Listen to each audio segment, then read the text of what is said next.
Adolf Hitler was born on April 20, 1889, in Braunau am Inn, a small town along the Austria-Germany border. His father, Alois Hitler, worked as a customs officer, while his mother, Clara Pölzl, was a homemaker. Hitler's childhood was shaped by his father's strict discipline, which led to frequent conflicts over his future. Alois wanted his son to follow an administrative career, but Adolf dreamed of becoming an artist. During his youth in Linz, Hitler increasingly distanced himself from formal education.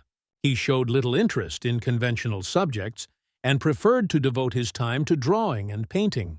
After his father's death in 1903, his bond with his mother deepened. Clara supported his artistic ambitions, but her fragile health and the family's limited means restricted his opportunities. In 1907, Hitler attempted to enroll at the Academy of Fine Arts in Vienna, but was rejected twice due to his weak skills in architectural drawing. His time in Vienna became a turning point in his life. He lived in shelters for impoverished men and survived by selling watercolor paintings on the streets. During these years, he absorbed political and racial ideas circulating in the Austro-Hungarian capital. The city was saturated with anti-Semitic propaganda, including newspapers and pamphlets blaming Jews for social and cultural decline. Hitler read these materials closely and began to form hostile opinions toward them. According to accounts from his friend August Kubizek, Hitler already expressed intense animosity toward Jews, whom he viewed as responsible for eroding Vienna's Germanic identity. His life during this period was marked by frustration. Rejected by the Academy and without stable work, he found emotional refuge in politics. Nationalist and racial ideologies offered a simple explanation for his personal failures: the belief that Jews controlled the economy and the arts, preventing Germans from succeeding. This notion, reinforced by nationalist groups such as the German Workers' Party, became central to his worldview. In 1913, Hitler moved to Munich to avoid compulsory military service in Austria, which he despised as a decaying multinational empire. Munich, with its radical nationalist atmosphere, further shaped his ideas. A combination of social resentment, personal disappointment, and exposure to extremist rhetoric laid the foundation for the anti-Semitism he would later exploit in his political career. World War I altered his path. He volunteered for the German army and served as a messenger on the Western Front. Wounded in combat and decorated for bravery, he returned to Germany devastated by its 1918 defeat. Like many veterans, he believed the surrender was a betrayal from within, identifying Jews and Marxists as the internal enemies responsible for the loss. After the war, Hitler remained in the army and worked as a political informant. In 1919, he joined the German Workers' Party, the precursor to the Nazi Party. His incendiary speeches, filled with anti-Semitism and nationalism, quickly drew attention. In a letter from that year, he described Jews as a racial tuberculosis that needed eradication. The years in Vienna and Munich were crucial to shaping his ideology. There, personal disappointments became justification for hatred, transforming his failures into a radical political narrative. Rejection by the Academy, poverty, and a xenophobic cultural environment pushed him to seek a scapegoat for his misfortunes. This narrative later became central to Nazi propaganda. Vienna's cultural climate was steeped in anti-Semitism disguised as nationalism. Politicians such as Mayor Karl Lueger leveraged hatred toward Jews to gain public support. Hitler observed how these leaders stirred the masses with simple emotional rhetoric, lessons he would later apply to his own oratory. In Munich, interactions with ex-soldiers and paramilitary groups reinforced his vision of a disciplined, exclusionary society. For Hitler, the war had proven the need to eliminate perceived threats, with Jews representing the ultimate obstacle to Germany's greatness. Hitler's racial hatred did not emerge suddenly. It was the result of personal failures, cultural influences, and the racial theories popular in Central Europe. Every rejection, humiliation in Vienna, and speech in Munich reinforced his belief that Jews blocked both his ambitions and Germany's future. August Kubizek, Hitler's closest friend in Linz and Vienna, left detailed accounts of these years. He described a passionate young man obsessed with grandiose projects and increasingly radical ideas. In conversations, Hitler openly expressed contempt for Jews and admiration for authoritarian leaders. He also embraced concepts of racial superiority, including theories of blood purity and social Darwinism, which he accepted as absolute truths. He believed history was a struggle between races, with survival dependent on eliminating the weakest. The extreme poverty he endured in Vienna heightened his resentment, particularly toward Jewish immigrants from the East, whom he blamed for his hardships and for broader social and economic problems. This vision solidified in later years when he began to write his ideas and spread them in political rallies. In conclusion, Hitler's childhood and youth were the ground where his racial hatred took root. The experiences he lived in Linz, Vienna, and Munich, combined with Germany's defeat in World War I, shaped an ideology that would mark history. Every stage of his life before coming to power was shaped by a learning of hatred and an obsession with finding someone to blame. Anti-Semitism in Vienna and Munich. Adolf Hitler's stay in Vienna coincided with a period in which anti-Semitism was part of political and cultural life. The streets were filled with propaganda that blamed Jews for the alleged decline of the city. Hitler, who had arrived seeking a career as an artist, found himself in a society divided between supporters of the Austro-Hungarian Empire and Germanophile nationalist movements. These political currents used hatred toward Jews as a tool to gain support. Vienna had a strong presence of sensationalist press that spread anti-Jewish messages. Newspapers like the Deutsches Volkblatt published articles portraying Jews as a threat to German culture. Hitler, who spent hours in libraries and cafes reading such publications, absorbed these messages until they became part of his thinking. He observed Jewish merchants, saw them succeeding in businesses he could not access, and associated his own failures with a conspiracy against him. During these years, he learned about the theories of Karl Lueger, the mayor of Vienna, who used anti-Semitic speeches to mobilize the population. Lueger presented Jews as responsible for political corruption and economic dominance in the city. Hitler admired his ability to connect with the masses through simple and direct phrases. This model inspired him to adopt a similar style in his future political speeches. Poverty and life in shelters increased his resentment. He shared space with Eastern European Jewish immigrants fleeing pilgrims. In Russia and Poland, their presence in poor neighborhoods reinforced the idea that Jews were an invasive community different in customs and religion. This perception, fueled by propaganda and his personal experiences, led him to form a deeper hatred. In Munich, the situation was different, but equally intense. The city had become a center of political unrest after World War I. Nationalist, paramilitary, and ultra-conservative movements found common ground in anti-Semitism. Hitler became part of this environment when he moved there in 1913. He attended meetings in beer halls where Germany's defeats were discussed, and Jews and communists were blamed for the crisis. The post-war period was fertile ground for racial hatred. The Weimar Republic, with its cultural modernity, was seen as a symbol of decadence by the most conservative sectors. In Munich, this perception intensified with the brief Bavarian Soviet Republic, which in 1919 was led by Jewish-origin leaders. For Hitler, this was proof that Jews were responsible for the communist revolution and political instability. The combination of propaganda, economic crisis, and racial theories solidified his vision. Hitler attended speeches by agitators like Dietrich Eckart, who became his political mentor. Eckart taught him to transform his resentment into a political narrative based on hatred. In these meetings, Hitler refined his oratory using aggressive language that captured the audience's attention. In letters from this time, Hitler described Jews as a race and not as a religious community. He compared them to a disease that weakened nations, an idea he would later repeat in his speeches. This extreme language became a central part of his ideology. Contact with ultra-S groups in Munich showed him how anti-Semitism could be used to gain mass support. He observed that by pointing to a common enemy, leaders could mobilize crowds without offering concrete solutions. Hitler adopted this strategy and took it to the highest level when he assumed leadership of the National Socialist Party.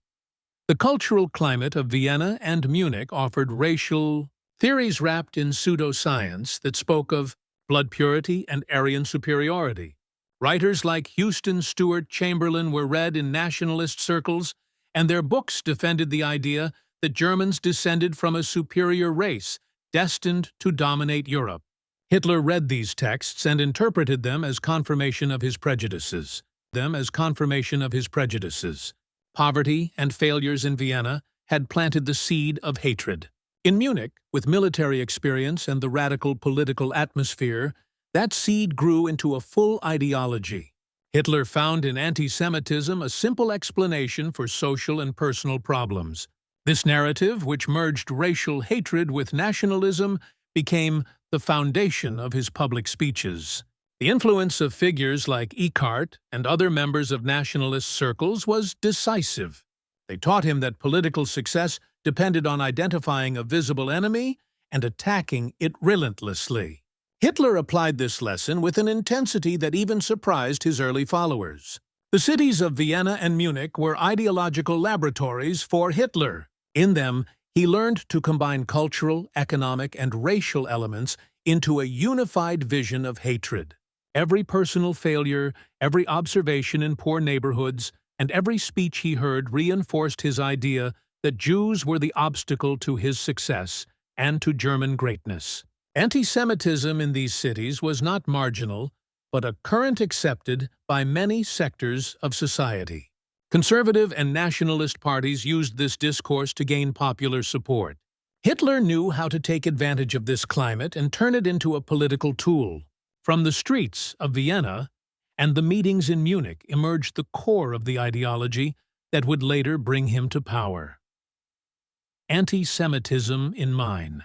Mine was written by Adolf Hitler during his imprisonment after the failed Munich coup of 1923. In this work, he combined personal memories with a political vision centered on hatred toward Jews and communism. For Hitler, both ideologies represented enemy forces that sought to destroy Germany. From the first pages, he made it clear that he viewed Jews as a race, not a religion, which, according to his logic, justified radical measures against them. In the book, Hitler adopted conspiratorial ideas spread by Alfred Rosenberg and other racial theorists. He believed that Jews were responsible for both exploitative capitalism and Bolshevism. This association allowed him to present a common enemy behind all political and social crises. His argument was simple. Germany could only reach its true potential if it eliminated Jewish influence and was governed by Aryan Germans of pure blood. Mine explained that history was a constant struggle between races. According to Hitler, strong peoples survived by eliminating the weak, and Germans had a duty to dominate to ensure their existence. This idea, influenced by social Darwinism, became the foundation of his racial policy. In the book, he claimed that racial mixing weakened nations and that only racial purity guaranteed the strength of the Reich. The text insisted that Jews were a foreign body within Germany. Hitler described them as corruptors of culture, promoters of ideologies contrary to the Germanic spirit, and responsible for Germany's defeat in World War I. He argued that they had undermined the army's will to fight and manipulated the economy during the conflict. This narrative was reinforced with baseless accusations, but very effective as propaganda. In Mine, Hitler also linked his anti-Semitism with the need for territorial expansion. He presented the idea of Lean's realm or living space, arguing that Germany had to conquer eastern territories to secure resources and land for its population. According to him, this expansion meant confronting both Slavs and Jews, whom he considered inferior races. This geopolitical vision justified not only war, but also extermination as part of an inevitable racial struggle. The work was widely disseminated after its publication. Although its sales were initially low, once Hitler came to power, it became a mandatory text. Every German couple who married received a copy as a gift, and millions of copies were distributed throughout Germany. However, many bought the book just to show loyalty to the regime without reading it in depth. Even so, its messages penetrated society through Nazi propaganda and political indoctrination. In the content of Mein Kampf, there are chapters dedicated to his life in Vienna and Munich, where he described how his anti-Jewish view was formed through personal experiences. He claimed to have opened his eyes to the Jewish problem upon seeing the presence of Jewish immigrants in Vienna, whom he accused of controlling key sectors of the economy and the arts. This narrative reinforced the idea that his hatred was not political, but a natural conclusion of his observations, though in reality it was shaped by prejudice and propaganda. The structure of the book also reflected his propaganda strategy. Hitler understood that the public responded better to direct and repeated messages. He used short, emotionally charged phrases, seeking to persuade through impact rather than complex reasoning. This style would be the same he adopted in his speeches, and that characterized the Nazi Party in its mass campaigns. In addition to his hatred toward Jews, Mein proposed an authoritarian vision of society. Hitler harshly criticized the Weimar parliamentary democracy, considering it weak and corrupt. He argued that only strong leadership based on racial principles could save Germany. In this context, Jews were presented as the main obstacle to achieving national unity and strength. The influence of Mein Kampf was enormous. It not only served as an ideological guide for the Nazi Party, but also laid the groundwork for the systematic persecution of the Jews. The ideas expressed within it were implemented through laws such as the Nuremberg laws, which defined who was considered Jewish and restricted their rights. The entire legal and repressive apparatus of the regime found its justification in the words written in this book. Hitler insisted that the struggle against the Jews was not a personal matter, but a question of survival for the German people. This narrative, repeated both in the book and in his speeches, sought to rally the population around a common enemy. The success of this strategy became evident when anti-Semitism shifted from being a fringe idea to becoming official state policy. The combination of autobiography and political doctrine in Mein Kampf was key to its impact. Hitler recounted his personal experiences, such as his frustration in Vienna, to lend credibility to his worldview. At the same time, he outlined his plan to transform Germany into a powerful and racially pure nation. This plan included the elimination of the Jews, presenting it as an inevitable measure to protect the country. The anti-Semitism of Mein was not just an opinion, but a declaration of intent. Within its pages, Hitler announced what would later become a brutal reality: the persecution and extermination of millions. Those who read the book carefully could see the foundations of the Holocaust years before it happened. The moral degeneration of Weimar attributed to the Jews. The Weimar Republic was born amidst military defeat and political crisis. From the beginning, conservative and nationalist sectors viewed it as a weak regime, corrupted by foreign and cultural influences. In this climate, Jews were portrayed as responsible for a supposed moral decline that, according to Nazi propaganda, affected Berlin and other cities. Prostitution, pornography, cabaret culture, and the rise of avant-garde movements were directly linked to Jewish presence. Urban life in Berlin, full of cabarets and nighttime entertainment, became the perfect symbol for Nazi propaganda. National Socialist leaders claimed that this modern culture was the work of Jewish elements seeking to destroy traditional German values. This message resonated with conservative segments of society who viewed with suspicion the social changes, freedom of expression, and growing visibility of communities such as the homosexual population. The Nazis used images of the German capital to reinforce the idea that the country was in the hands of corrupt interests. Joseph Goebbels, a propaganda expert, described Berlin as a nest of degeneration dominated by Jewish businessmen and artists. This narrative portrayed Jews not only as economic enemies, but also as a cultural threat undermining the morality of the German people. Prostitution was another theme exploited by propaganda. Jewish women were blamed for the sex trade in major cities, although there was no real data to support these claims. Sensationalist press amplified this image with headlines linking crimes and scandals to alleged Jewish businesses. These stories helped reinforce the perception that Jews were behind every corrupt aspect of urban life. Pornography, which was becoming more openly distributed, was used as another example of Weimar's decadence. The Nazis claimed this material was produced and spread by Jewish-run companies, with the aim of weakening German youth. This moralistic discourse served to gain support among conservative families and religious groups. Homosexuality, which gained more visibility during the 1920s in Berlin, was also demonized. The Nazis alleged that Jews were behind the promotion of unnatural relationships and that this was part of a conspiracy to destroy the Aryan race. Organizations like Magnus Hirschfeld's Institute of Sexology, run by a Jewish doctor, were attacked and burned down by Nazi paramilitary groups such as the SA Cinema and Theater. Two sectors where many Jewish artists worked were singled out as instruments of cultural corruption. Films depicting sexual freedom or questioning traditional values were described as Jewish poison for German society. Goebbels launched campaigns to boycott these productions and promote a national cinema that exalted the German spirit. Propaganda was not limited to printed media. Conferences, rallies, and exhibitions were organized, featuring posters and manipulated photographs to reinforce the message of the Jewish threat. These activities aimed to convince the population that the country's morals were at risk and that the only solution was to eliminate Jewish influence. The use of recreational drugs in some Berlin circles was also used as an argument. Nazis claimed that Jews were linked to drug trafficking and that this was part of their plan to corrupt German youth.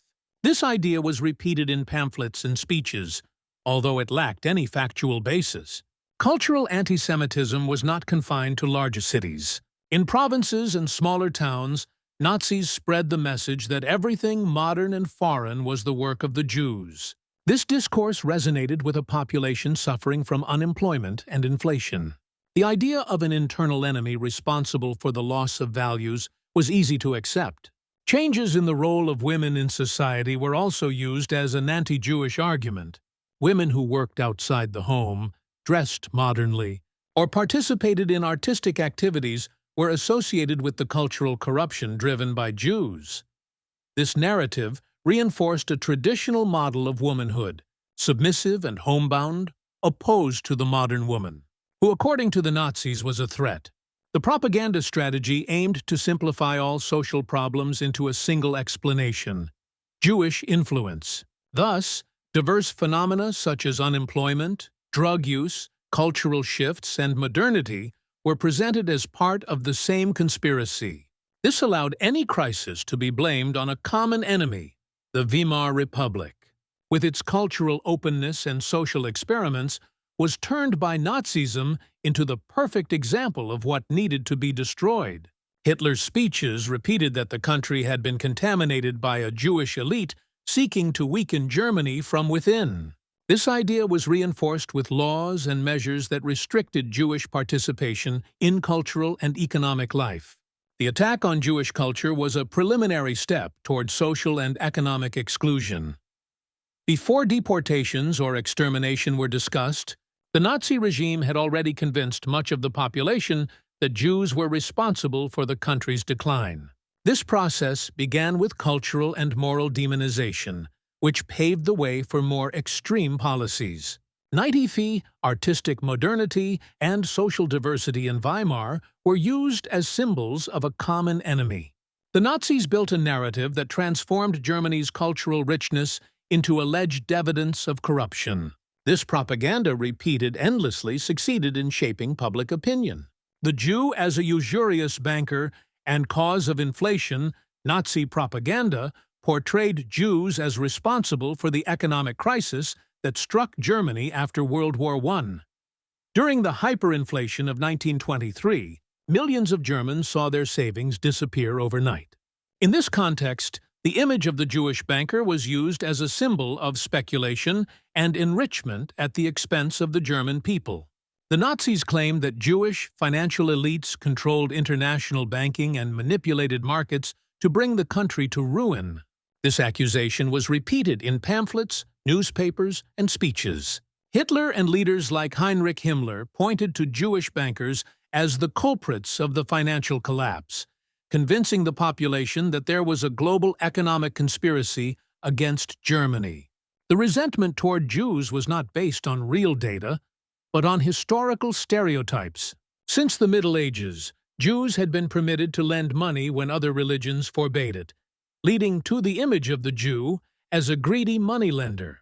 This perception persisted for centuries and was reinforced by the economic hardships of Weimar. Many Germans losing homes or jobs sought visible scapegoats, and the Nazis provided an easy answer: blame the Jews. The crisis of the German mark was devastating. Within weeks, money lost its value and people needed suitcases full of bills to buy bread.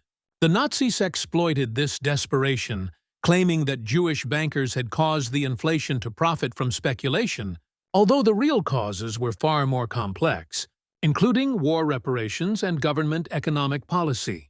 Propaganda simplified the issue and linked it to a concrete enemy. The figure of the usurious banker was central in propaganda posters.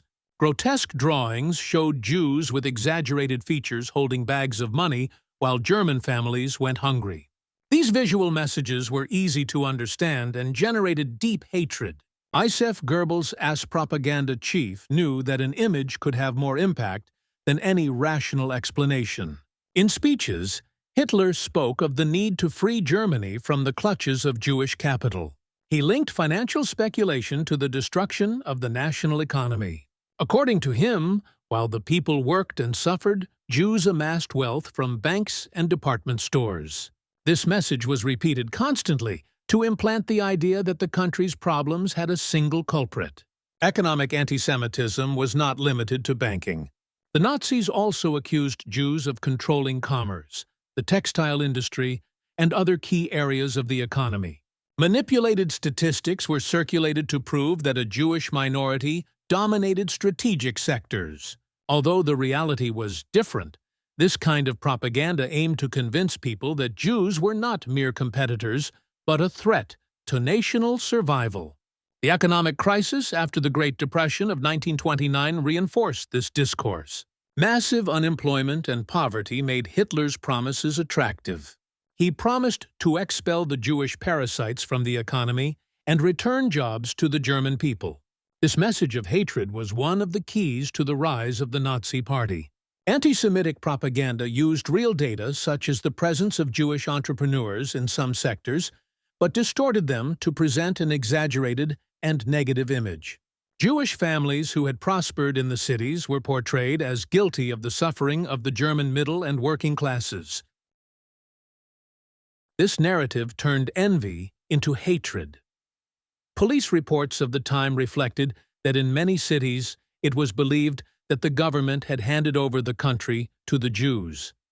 In Bavaria, for example, rumors of pogroms were recorded due to economic discontent. This atmosphere of tension was exploited by groups like the SA, who attacked Jewish businesses under the pretext of defending the German population. The Nazi view was that financial capital and communism were two sides of the same Jewish conspiracy. Hitler claimed that both Wall Street bankers and Soviet leaders were working toward the same goal: the destruction of Germany. This theory, although absurd, was effective in uniting his followers against a common enemy.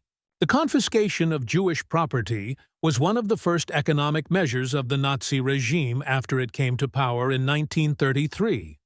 With discriminatory laws, Jewish businesses were forced to be sold at minimal prices, benefiting Aryan German businessmen. This looting was justified with the idea of freeing the economy from the corrupting Jewish influence. Images of wealthy Jews contrasted with stories of poor Jews, further fueling hatred. The Nazis claimed that Jews, whether rich or poor, were always a threat. If rich, they exploited the people. If poor, they were criminals or parasites. In this way, there was no escape from demonization. The Jewish banker narrative was integrated into school textbooks and Nazi education. Children learned from an early age that Germany's economic problems were the fault of an enemy minority. This hatred-based education prepared new generations to accept discrimination and violence. The Weimar economic crisis was real, but anti-Semitism turned it into a political tool. Hitler knew how to capitalize on popular discontent by pointing to a clear enemy and offering a radical solution to expel Jews from economic life. This idea, repeated thousands of times, eventually took root in millions of people looking for a quick way out of their problems, forced expulsion as the first real policy. From the moment Hitler took power in 1933, the plan was to push German Jews to leave the country, not yet through extermination laws, but through daily rules and abuses that left them with no options. First, they were stripped of their jobs in public offices. Then, the doors of schools, universities, and professions like law, medicine, and teaching were closed to them. The Nuremberg Laws of 1935 erased their citizenship and turned Jews into foreigners in their own country. Each new regulation further reduced their chances of living normally. They could not own businesses. They could not marry non-Jews. They were not even allowed to sit in certain parks. They were made to feel unwanted. The idea behind all this was to drive everyone out without yet resorting to open violence. Between 1933 and 1938, nearly 150,000 Jews managed to leave. But leaving Germany was not easy. They had to pay special taxes, and neighboring countries began to close their borders. In 1938, with the annexation of Austria, the number of Jews under Nazi control suddenly increased. Vienna had a large Jewish community. There, Adolf Hitler opened an office to organize forced immigration. Jews were stripped of everything and given papers to leave. If they couldn't pay, they were pressured until they signed whatever was demanded.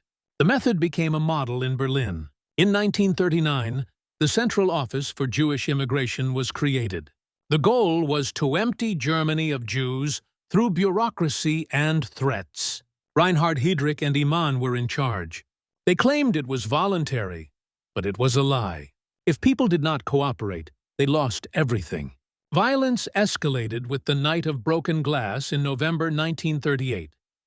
In one night, synagogues were destroyed, shop windows smashed, and 30,000 men arrested. After that, thousands realized they could no longer stay. The regime imposed an atonement tax on the Jewish community for the damages. In addition, their bank accounts were frozen. To leave the country, they had to give up almost all their belongings. It was theft disguised as paperwork.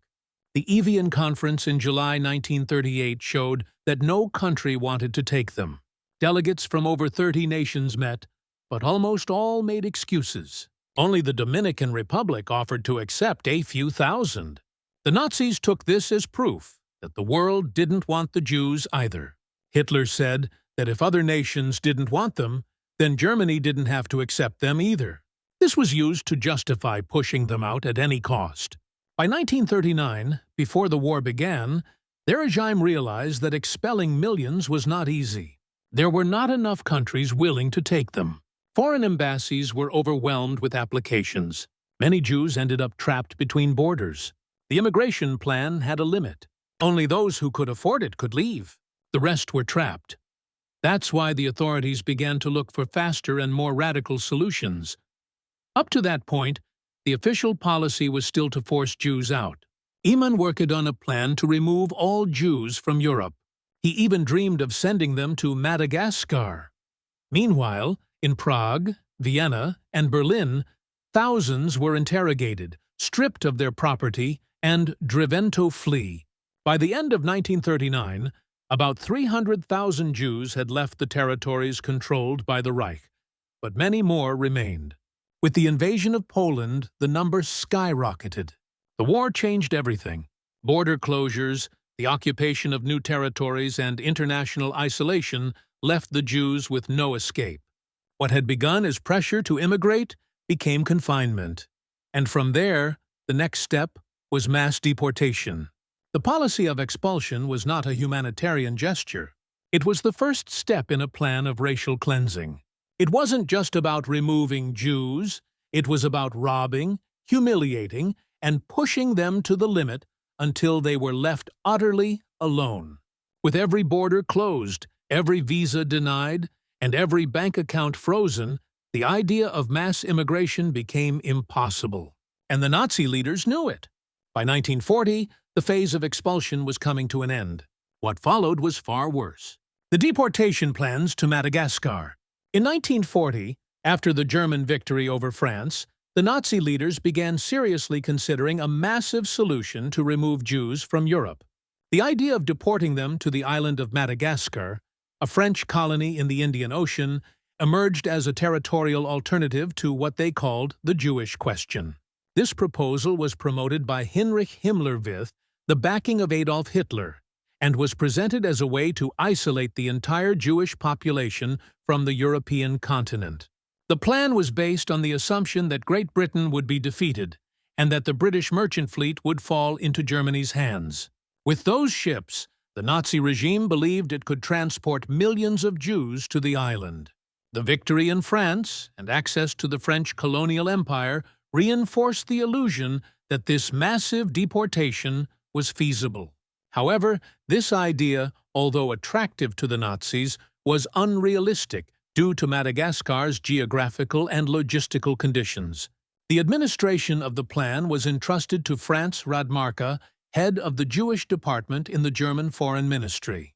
Radmarka drafted a detailed scheme that aimed to relocate between 4 and 5 million Jews over the course of 4 years. To finance the operation, a special bank was to be created to manage the assets confiscated from Jews across Europe, using these funds to pay for transportation and settlement on the island. Rademacher also had the support of Reinhard Heydrich, whose head of the Reich Main Security Office RHA would oversee all aspects of the planned transport administration and security. Heydrich viewed Madagascar as a super ghetto, a place where Jews would be monitored by German police and have no direct contact with the outside world. Although there was talk of granting them some internal autonomy, in practice they would live under a strict police regime. By mid-1940, Adolf Eichmann, along with Danaka, developed a detailed draft of the Madagascar project. This document included maps, tables, and a deportation schedule. The plan called for sending 1 million Jews per year, starting with those in territories under German control. Jews would be gathered in camps before being boarded, and their administration would be supervised by the SS.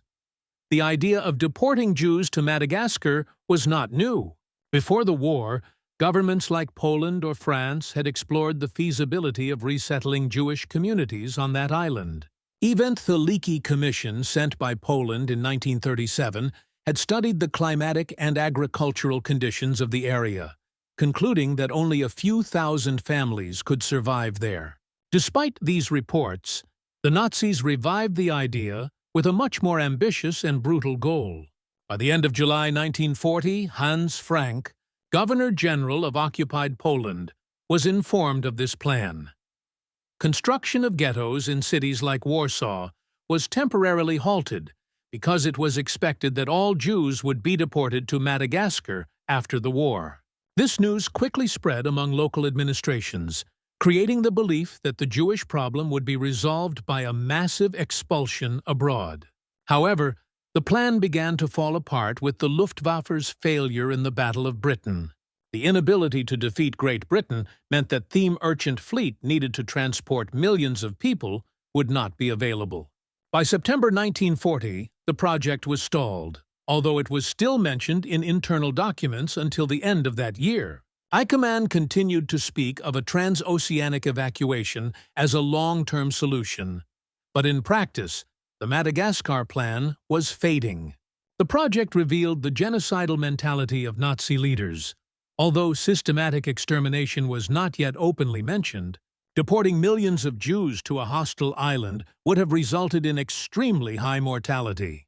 For the Nazi hierarchy, this was not a problem, but a natural consequence of their policy of segregation and racial hatred. The Madagascar Plan was an intermediate step between the policies of forced immigration and the so-called final solution. It reflected the desire to isolate and destroy Jewish life in Europe, even under the appearance of relocation. The transition from this idea to extermination camps occurred when war made any mass deportation abroad impossible, and Nazi authorities chose more direct and lethal methods. The search for a territorial solution in Poland or Siberia. With the failure of the Madagascar Plan, Nazi leaders turned their attention to the occupied territories in the east. The invasion of Poland in 1939 and the subsequent Operation Barbarossa in 1941 offered the Nazis new opportunities to isolate and concentrate Jews in remote regions. These areas in their vision could become massive confinement zones where Jews would be subjected to forced labor and extreme conditions. The creation of ghettos in cities such as Warsaw, Lodz, and Lublin was one of the first steps of this plan. The Nazis relocated Jewish communities from their towns and enclosed them in walled urban areas. These overcrowded zones with scarce resources functioned as concentration centers prior to future deportations. For Nazi authorities, the ghettos were a temporary solution, while the final destination of the Jews was being defined. By mid-1941, projects were discussed to send Jews to uninhabited areas of the Soviet Union, especially Siberia. These proposals were based on the idea of using the vast eastern territories to establish forced labor colonies. However, logistical difficulties and the scale of the operation made such plans unfeasible. The war on the Eastern Front absorbed transport resources and hindered any attempt at long-distance and mass deportation. The Ministry for the Eastern Territories, led by Alfred Rosenberg, was one of the bodies that pushed these projects. Rosenberg proposed that in response to the Soviet deportations of vulgar Germans, the Nazis could deport millions of Jews deep into Russia.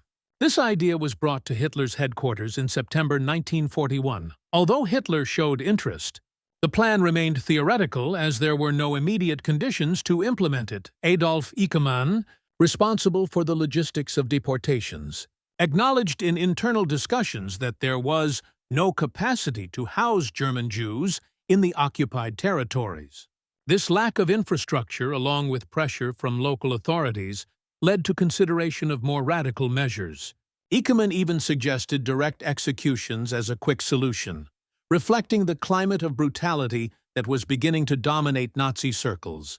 Transit camps in Poland, such as Chelno and Belzec, emerged as a response to the need to manage deportations. These places initially functioned as gathering points, but soon turned into extermination centers. The failure of the territorial plans in Siberia or Inner Russia led Nazi authorities to adopt far more violent measures to reduce the Jewish population. Nazi policy in the East combined deportation, confinement, and extermination. In Polish cities, Jews were confined in ghettos, where hunger and disease caused thousands of deaths each month. The Nazis viewed these deaths as a natural consequence of their segregation policies and made no effort to alleviate the suffering.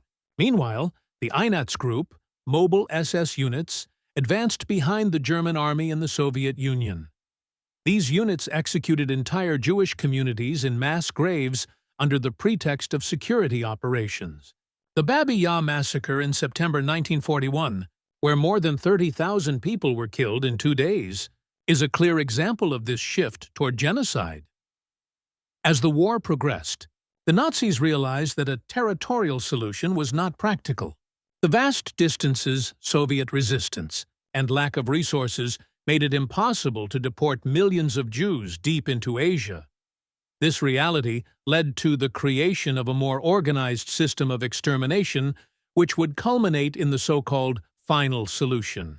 The failure of deportation projects towards Siberia coincided with the planning of key conferences such as the WWII Conference in January 1942, where the plan for systematic extermination was formalized. By then, the idea of relocating Jews to remote territories had been replaced by the construction of extermination camps such as Auschwitz, Sobibor, and Treblinka. These camps were not mere places of confinement, but facilities designed for industrial-scale killing. Gas chambers and crematoriums became the primary method for carrying out the genocide. The earlier experiences with ghettos and transit camps had served as a grim rehearsal for this macabre system. From social exclusion to extermination, the ideological shift and Himmler's role. As the war progressed, the Nazis realized that a territorial solution was impractical. The distances, Soviet resistance, and lack of resources made it impossible to deport millions of Jews to Inner Asia. This reality led to the creation of a more organized extermination system, which would culminate in the so-called final solution. The failure of the deportation projects to Siberia coincided with the planning of key conferences, such as the Wannsee Conference in January 1942, where the plan for systematic extermination was formalized. By then, the idea of relocating Jews to remote territories had been replaced by the construction of extermination camps, such as Auschwitz, Sobibor, and Treblinka. These camps were not mere places of confinement, but centers designed to kill on an industrial scale. Gas chambers and crematoria became the main method of carrying out the genocide. The earlier experiences with ghettos and transit camps had served as a rehearsal for this macabre system. The Nazi anti-Jewish policy shifted from exclusion to a planned extermination system between 1939 and 1941. During this period, the regime radicalized its decisions, abandoning territorial and immigration solutions in favor of the physical elimination of millions. This change did not occur suddenly, but rather as the result of an escalation driven by the war and by leaders such as Heinrich Himmler, who became the main architect of the final solution. From the beginning, Hitler had made it clear that the Jewish question required a final solution. His speeches were deliberately vague, but those around him understood the message. Himmler, head of the SS, interpreted these signals and advanced in the most radical direction possible. While other leaders explored alternatives like deportation, Himmler designed a system that combined slave labor, mass deportations, and executions. His role was central in transforming Nazi policies into organized genocide. The relationship between Hitler and Himmler was close and direct. Every major proposal on population and deportation required Hitler's approval, but it was Himmler who drafted the concrete plans. Memoranda such as the one from May 1940 regarding the treatment of Eastern populations revealed his obsession with total racial cleansing. Hitler described the document as very correct, giving the green light to more aggressive operations. The euphoria from military victories in Poland and France accelerated radicalization. Himmler saw the war as an opportunity to implement his ideas without restrictions. In this context, the plan to deport Jews to Madagascar was considered viable. But when it failed, Himmler quickly proposed more direct methods. For him, the war in the East represented an open field to pacify territories through the physical elimination of entire populations. In the occupied Soviet territories, Himmler deployed special units such as the Einsatz Group. These groups, initially responsible for security tasks, soon carried out mass shootings. Himmler reinforced these units with SS brigades and police battalions, increasing their killing capacity. In the summer of 1941 alone, operations in Ukraine, Belarus, and the Baltic states left tens of thousands of victims executed in mass graves. Hitler's increasingly violent rhetoric encouraged these actions. He did not issue explicit orders, but his insistence on the need to eliminate the enemy was interpreted as authorization for extermination. Himmler, leading the SS, embraced this task with fanaticism. His visits to battlefronts and concentration camps confirmed his direct involvement in the mass killings. In places like Bialystok, his presence coincided with large-scale massacres. The ideological transition was solidified with the creation of extermination camps in occupied Poland. Facilities like Chelno, Belzec, and Sobibor were designed not for forced labor, but for systematic annihilation. Himmler personally oversaw the development of these centers, where more efficient methods were tested, such as the use of gas vans and sealed chambers. The shift in policies was also evident in the administration of the ghettos. These places, originally conceived as zones of confinement, were transformed into centers of slow death.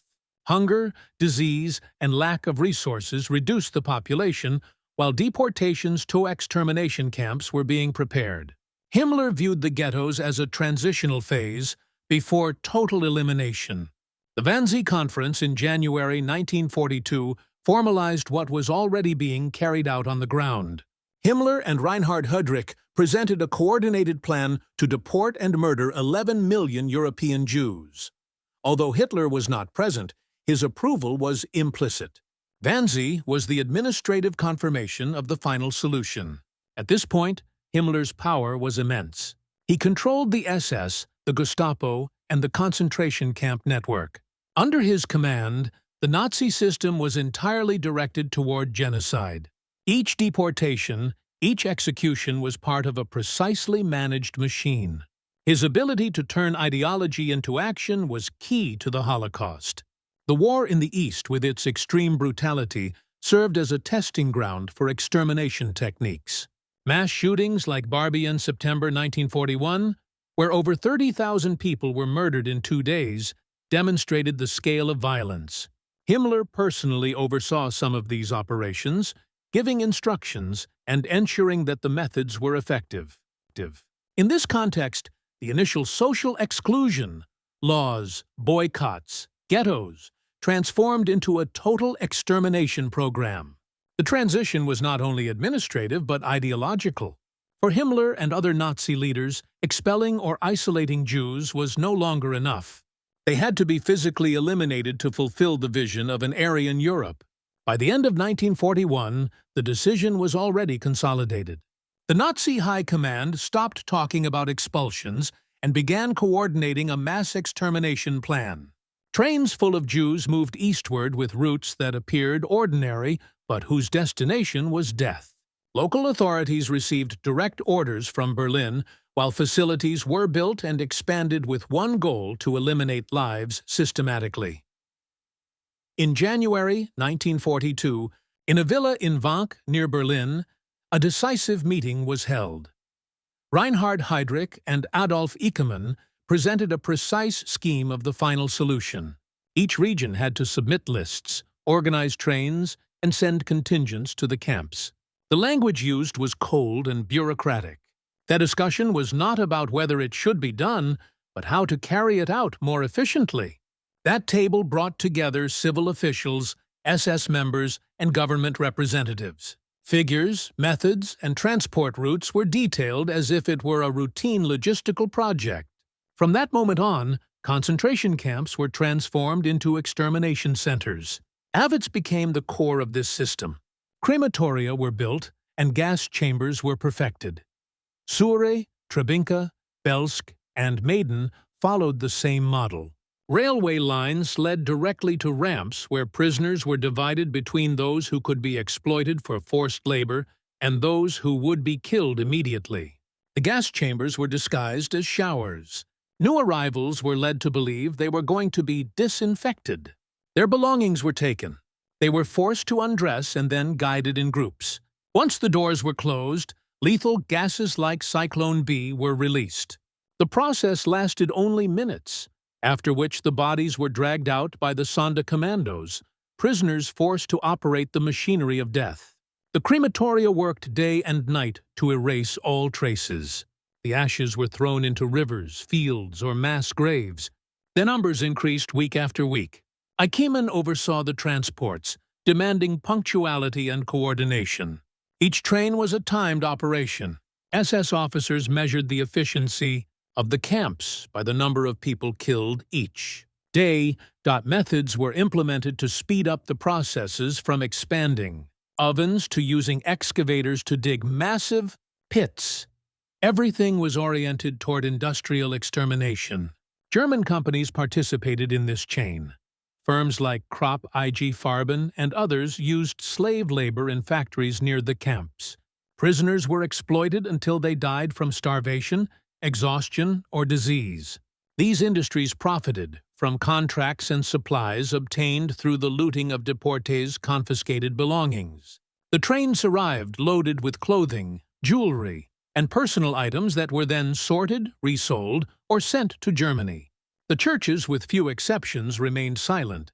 Some priests or pastors timidly denounced what was happening, but most preferred not to intervene. Nazi propaganda controlled the media, and any dissenting voice was eliminated. Local authorities, bureaucrats, and railway workers knew the trains were heading toward death. Yet fear, indifference, or complicity made the system run without interruption. In villages near the camps, residents saw the constant smoke from the crematoria. Some whispered rumors of killings, others tried not to look. The propaganda machine insisted they were labor camps. However, the odor, the traffic of trains, and the stories of escaped survivors revealed the truth. By the time the war turned against Germany, millions had already been murdered. The WWII Conference was followed by increasingly radical orders. Jews from France, the Netherlands, Belgium, Greece, Italy, and other occupied countries were deported en masse. In Warsaw, the ghetto was emptied through brutal roundups. The SS and Gestapo relied on deception to gather thousands of people at train stations. They were told they were being relocated, but their true destination was Treblinka or Auschwitz. The operations were executed with military precision. Each rail car was packed with hundreds of people, confined without water or ventilation. Many perished during the journey from starvation, dehydration, or suffocation. The extermination became an open secret. Polish, French, and Czech resistance networks managed to obtain reports of the atrocities. By 1942, diplomats and journalists began receiving coded warnings about the mass killings. Some Allied governments became aware, but the scale of the crimes seemed so extreme that many doubted their authenticity. Meanwhile, Nazi authorities began planning to erase evidence. In 1944, as the Red Army advanced, the SS destroyed documents, dismantled crematoria, and executed witnesses. The death marches were a final attempt to empty the camps. Thousands of prisoners were forced to march for days in the harsh winter, with those collapsing executed on the spot. Yet the Soviets discovered remains of gas chambers, ovens, and mass graves containing thousands of bodies. Survivor testimonies confirmed every detail. They recounted the deception of fake showers, the selections on the ramps, beatings, and medical experiments. Doctors such as Joseph Mengele exploited the system to conduct horrific experiments. Prisoners were treated as lab subjects, exposed to infections, mutilations, or chemical tests without anesthesia. Each revelation after the war underscored the enormity of the genocide. Much of the German population had noticed signs. Trains left full and returned empty. Factories received used clothing in enormous quantities. Letters from soldiers on the Eastern Front described mass shootings. Yet official propaganda and fear of the regime kept many silent. This collective silence allowed the machinery of extermination to continue unchecked. At the Nuremberg trials, Nazi leaders attempted to deny or downplay the crimes, but the evidence was overwhelming. Photographs, documents, remnants of facilities, and testimonies from captured officers demonstrated the systematic planning of the killings. Eichmann, captured years later, admitted that his task was to coordinate trains to send millions to their deaths, carried out with the same precision one would apply to a transport system. Without remorse, looting was another central component. Jewelry, gold teeth, and personal belongings were stripped from the victims. The SS maintained units specifically to sort and melt the gold, which was sent to the Reichsbank to finance the war. Warehouses at Auschwitz, nicknamed Canada, were filled with seized possessions. This plunder, combined with slave labor, transformed extermination into a business that was as macabre as it was profitable. Brutality became routine. Guards were trained to dehumanize prisoners. Every strike, insult, and humiliation was part of a system designed to crush the victim's will. Some prisoners resisted, as in Sobibor and Treblinka, where organized uprisings occurred. These acts demonstrated that even under extreme conditions, defiance persisted. The end came with the Allied advance in 1945. Camps were liberated one by one, revealing unimaginable horrors: piles of corpses, emaciated survivors, warehouses brimming with stolen goods. The gas chambers and crematoria served as direct evidence of the atrocities. Images captured by Allied soldiers spread worldwide, exposing the scale of the crimes. The extermination process was planned in offices of power, but executed by thousands of hands. Guards, bureaucrats, railway workers, businessmen, doctors, and neighbors all contributed directly or indirectly to the machinery of death. The genocide was not the work of a few, but of an entire system operating with ruthless efficiency. By the war's end, it was evident that the destruction of the Jewish people was carried out not only by those who executed it directly, but also by those who permitted it through inaction.